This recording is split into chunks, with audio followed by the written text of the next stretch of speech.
ഇപ്പോൾ ഹിറ്റായി ഓടിക്കൊണ്ടിരിക്കുന്ന തരുൺ മൂർത്തി ചിത്രം തുടരും എന്ന സിനിമയിലെ മോഹൻലാലിൻ്റെ ബെൻസ് എന്ന കഥാപാത്രത്തിൻ്റെ മകൾ പവിത്ര എന്ന കഥാപാത്രമായ അമൃതവർഷിണി എന്ന ഈ കൊച്ചു കലാകാരി അഭിനയം കൊണ്ട് പ്രേക്ഷകരെ ഞെട്ടിച്ചു കളഞ്ഞു.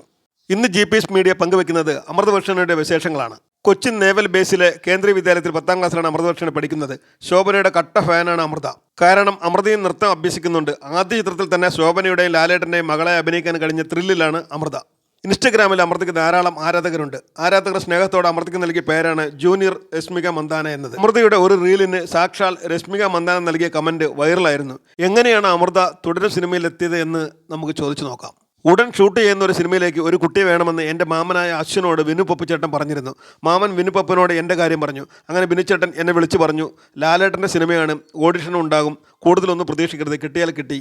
ഓഡിഷന് ചെന്നപ്പോൾ എന്നോട് 2 സിറ്റുവേഷൻ അഭിനയിച്ച് കാണിക്കാൻ പറഞ്ഞു. നന്നായി ചെയ്യാനും കഴിഞ്ഞു. തരുൺ സാറാണ് ഡയലോഗുകൾ പറഞ്ഞു തന്നത്. എല്ലാം കഴിഞ്ഞ് നമുക്ക് ഇനിയും കാണാമെന്ന് പറഞ്ഞാണ് എന്നെ വിട്ടത്. ഈ സിനിമയിലേക്ക് വിളിക്കുമെന്ന് ഒരു പ്രതീക്ഷയില്ലായിരുന്നു. കുറച്ചു കാലം കഴിഞ്ഞപ്പോൾ സെലക്റ്റായി എന്ന് പറഞ്ഞ് വിളിച്ചപ്പോൾ എനിക്ക് ഭയങ്കര സന്തോഷമായി. ആദ്യം എടുത്ത സീൻ ശോഭന മാമിൻ്റെ കൂടെയായിരുന്നു. അന്ത ആൾക്ക് കാറ് കയ്യിൽ കിട്ടിയാൽ കിളി പോകും എന്ന് ശോഭന മാം എന്നോട് പറയുന്ന സീനാണ് ആദ്യമായി എടുത്തത്. ഞാൻ നൃത്തം പഠിക്കുന്നത് കാരണം പണ്ട് മുതലേ ഇൻസ്റ്റഗ്രാമിൽ മാമിനെ ഫോളോ ചെയ്യുന്നുണ്ടായിരുന്നു. മാമിൻ്റെ പഴയ സിനിമകളൊക്കെ കണ്ടിട്ടുമുണ്ട്. അങ്ങനെ ഞാൻ മാമിൻ്റെ വലിയ ഫാനാണ്. അതുകൊണ്ട് മാമിനൊപ്പമുള്ള ആദ്യത്തെ ഷോട്ട് ശരിക്കും ഒരു ഫാൻ ഗേൾ മൊമെൻറ്റ് തന്നെയായിരുന്നു എനിക്ക്. ആദ്യമായി മാമിനെ നേരിട്ട് കണ്ടപ്പോൾ ഭയങ്കര എക്സൈറ്റ്മെൻ്റ് ആയിരുന്നു. എന്നെ ഒരു മകളെ പോലെയാണ് മാം കണ്ടിരുന്നത്. എനിക്കും ഒരു അമ്മയെപ്പോലെ തന്നെയാണ് തോന്നിയത്. ഭയങ്കര എനർജറ്റിക്കായ പോസിറ്റീവ് വൈബ് തരുന്ന വ്യക്തിയാണ് ശോഭന മാം. അവരുടെ മുന്നിൽ നിന്ന് എങ്ങനെ അഭിനയിക്കണം എന്നൊക്കെ വല്ലാത്ത പേടിയുണ്ടായിരുന്നു. പക്ഷേ എല്ലാവരും എന്നോട് നല്ല സ്നേഹത്തോടും വാത്സല്യത്തോടുമാണ് പെരുമാറിയത്. എന്നെ കംഫർട്ടബിൾ ആക്കാൻ എല്ലാവരും ശ്രമിച്ചുകൊണ്ടേയിരുന്നു. അതുകൊണ്ട് പേടിയൊക്കെ മാറി വളരെ കൂളായി അഭിനയിക്കാൻ എനിക്ക് കഴിഞ്ഞു. ലാലേട്ടൻ കളിതമാശയൊക്കെ പറഞ്ഞ് വളരെ ചില്ലായ പെരുമാറ്റമായിരുന്നു. എനിക്ക് ചില സീനിൽ ഡയലോഗ് തെറ്റിയപ്പോൾ പതുക്കെ പറഞ്ഞാൽ മതി, കുഴപ്പമില്ല എന്ന് പറഞ്ഞു. പ്രകാശ് വർമ്മ സാറും സ്നേഹവും കരുതലും തന്നിരുന്നു. ഷോട്ട് എടുക്കുന്നതിനിടയിൽ മോളെ കംഫർട്ടബിൾ ആണോ എന്ന് ഇടയ്ക്കിടെ ചോദിക്കും.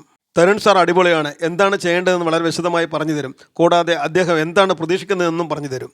അതുകൊണ്ട് അഭിനയിക്കാൻ എനിക്ക് വളരെ ഈസിയായി തോന്നിയിരുന്നു. അതുപോലെ തന്നെ ബിനു പപ്പുചേട്ടൻ്റെ കൂടെ വയലൻ്റായ സീനുകളായിരുന്നു അഭിനയിക്കാനുണ്ടായിരുന്നത്. അദ്ദേഹം കുറേ കൂടി ഫ്രണ്ട്ലി ആയാണ് പെരുമാറിയത്. വളരെ ഫണ്ണായിട്ടാണ് ബിനുചേട്ടൻ പെരുമാറിക്കൊണ്ടിരുന്നത്. സിനിമ തിയേറ്ററിൽ കണ്ടപ്പോഴാണ് എത്രമാത്രം വലിയ സിനിമയാണെന്ന് മനസ്സിലായത്. സിനിമ കഴിഞ്ഞപ്പോൾ സംസാരിക്കാൻ കഴിയാതെ തെരച്ചിരുന്നു പോയി. ആദ്യമായി എന്നെ കാണിക്കുമ്പോൾ ഞാനൊരു ചെറിയ കുട്ടിയായി ലാലേട്ടൻ്റെ കയ്യിൽ പിടിക്കുന്നതാണ്. അത് കണ്ടപ്പോൾ എൻ്റെ അച്ഛനും അമ്മയും കരഞ്ഞു.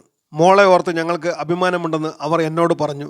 കൂട്ടുകാരും അധ്യാപകരും വിളിച്ച് നല്ല അഭിപ്രായങ്ങൾ പറഞ്ഞു. അമൃതവർഷിണി എന്ന ഈ സുന്ദരിക്കുട്ടിക്ക് ഇനിയും നല്ല നല്ല സിനിമകളുടെ ഭാഗമാകാൻ സാധിക്കട്ടെ എന്ന് GPS മീഡിയ ആത്മാർത്ഥമായി ആശംസിച്ചുകൊള്ളുന്നു.